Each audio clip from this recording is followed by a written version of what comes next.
What's up, B2? Capital G here, checking out the brand new Red Eyes Link monster that has finally been revealed. And actually, let me go ahead and correct myself. It's not an official Red Eyes card. We knew that going into it because it doesn't have Red Eyes in its name. Although, considering that it is basically Red Eyes Darkness Metal Dragon that has been made into a Link monster, I thought that maybe there was a good chance that it would actually support Red Eyes. I said in my video I was hoping that it would summon a Red Eyes monster straight from your deck to a Link point, or would have been even more spicy if it would have just summon like a Red Eyes monster from your extra deck, ignoring conditions. That would have been really nice. That may have made Red Eyes even competitive, although dropping a Link form Red Eyes would have been kind of difficult from Jump Street, so whatever. And I got some bad news. Unfortunately, this is really not a Red Eyes card. Like, it doesn't really work with any of the Red Eyes strategies as far as I can see, and I definitely don't think Red Eyes are going to be able to use this card, and that is kind of unfortunate because Red Eyes were never able to get to that competitive level like Dark Magician and Blue Eyes, where at least Dark Magician, top some regionals, and Blue Eyes obviously won a world championship. But let's go ahead and break down Darkness Metal, the Blacksteel Dragon. It's a Link 4 Dart Dragon. It has 2800 attack, which was the most predictable thing in the entire world. I said that in my prediction video, or my first video where it was announced. I said this damn thing's going to have 2800 attack because 2800 kind of makes sense for a Link 4. Plus, it is Darkness Metal Dragon that has 2800. So that was predictable. I'm not going to pat myself on the back for that. It has the Saryuja Skull Dread Link points, where it points up towards your opponent, but then the other 3 points are down towards you. Bottom right, bottom left, straight bottom. So that's pretty good. Obviously, getting 3 for 1 is a bonus, or is really good in my opinion. I'll take that trade all day. Now the materials really hurt this card. It's 2+ effect monsters, which you're like, okay, Cap, that's not that difficult. However, the effect monsters have to be the same type, which still isn't that difficult, but they have to be the same attribute, and that really sucks, man, because now you're talking about archetypes like Outergeist and Six Samurai that pretty much right off the jump can probably not summon this card consistently because their archetypes are basically rainbow. And Outergeist, you got all the attributes except divine. Same thing goes for Six Samurai. So there are going to be a lot of decks that instantly are just going to not even be able to use this card just because of that one clause. That's unfortunate. It's a hard once per turn effect, and it says you can target one of your monsters that is banished or in your graveyard. You cannot special summon Link monsters for the rest of the turn.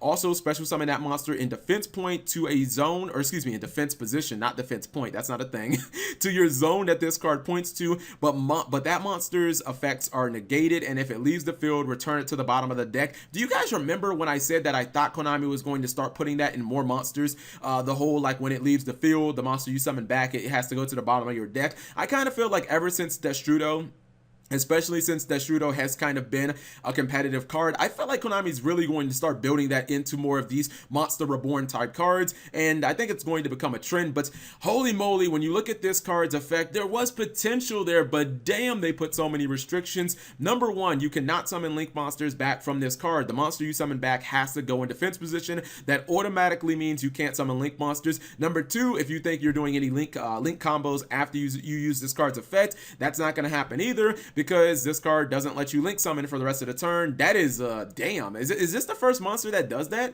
where it doesn't let you Link summon for the rest of the turn? That is just, woo, Konami clearly not wanting to have any Link spam shenanigans, which I think that they were expecting maybe you to summon a card like Dandelion back in the OCG, banned in the TCG, but still bring Dandelion back, get your tokens, Link spam basically all over the field, and then the monster, like, it can't attack and it has no effect. Like, man, what are you supposed to really do with that card? I mean, maybe Konami is expecting you to pull off some spicy, plays with, that doesn't even work. I was thinking Super Heavy Samurai, but Super Heavy Samurai and Total Defense Shogun, the monsters wouldn't have effects, so you wouldn't be able to attack with those. The only thing you can really do with the monster, I think, is like, yeah, you can Tribute Summon, Fusion Summon, Exceed Summon, and Synchro with it, but I don't know, is it really worth all of that trouble? Like, I would rather just run like Monster Reborn, or one of the other 15 Monster Reborns that we're getting in Yu-Gi-Oh! Or that we currently have. To me, this card had so many opportunities to be good, because this is the first card, as far as I know,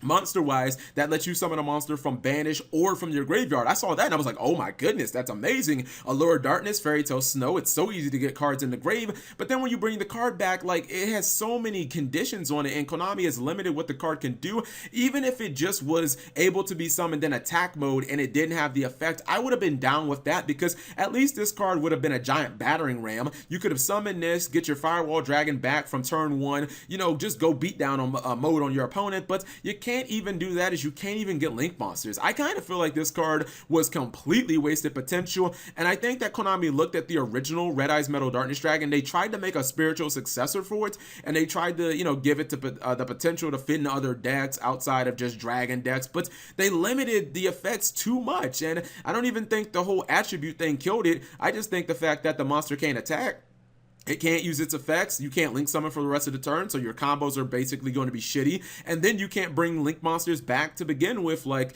too many restrictions on this card for it to really shine. I mean, it has great artwork, so there's that. Also, it doesn't even really work with Red Eyes is. I mean, good luck trying to drop a Link 4 in Red Eyes. I just don't think that's going to happen all that often. Ah, man, so much potential squandered in this card. Maybe there is some way to use this card to some great effect. I just think that there are significantly better ways to summon monsters back from the graveyard. Like, fuck, just run Oasis of the Dragon Souls if you need your monsters back that much. Like, run back to the front or something like that. Anyways, I was excited about this card. I'm not that excited about it anymore. Hopefully Red Eyes do get a true Link monster, which I think is only a matter of time. Whatever you guys think, leave it in the comment section below. Thank you guys for watching. As always, subscribe if you have not already. Turn on that notification bell for daily videos.